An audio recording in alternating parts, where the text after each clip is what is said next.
বলা হয়েছিল Mustafiz never coming back.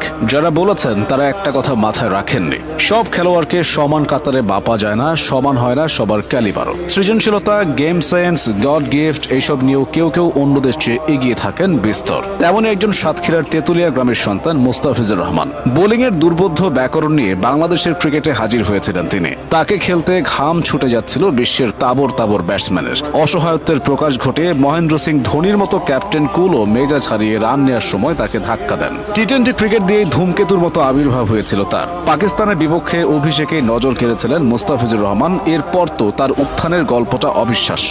আইপিএলে গিয়ে দ্য ফ্রিজ নাম পেলেন, সানরাইজার্স হায়দ্রাবাদের হয়ে শিরোপা জিতলেন, নিজেও জিতলেন বর্ষসেরা উদীয়মান পুরস্কার। মুস্তাফিজ কাউন্টি ক্রিকেটেও গিয়ে মাতিয়ে এলেন, নাম হয়ে গেল কাটার মাস্টার। সেই ফিজ কি আর কখনো 2015 সালের অভিষেকের মতো ঝলক দেখাতে পারবেন কিনা সেটাই হয়ে উঠেছিল প্রশ্ন। জাতীয় দলে এক ঝাঁক আগ্রাসী পেসারের মাঝে ফর্মহীন মুস্তাফিজ অটো চয়েস হয়ে উঠেছেন কিনা তা নিয়েও হচ্ছিল বিতর্ক। এবার মুস্তাফিজ বদলে গেলেন আইপিএলে মহেন্দ্র সিং ধোনির সংস্পর্শে গিয়ে। চেন্নাই সুপার কিংসের হয়ে কাটারে মনোযোগ বেশি দিয়েছেন মুস্তাফিজ। বৈচিত্র্য আনেন স্লোয়ারে, ফিল্ড সেটআপেও করেন পরিবর্তন।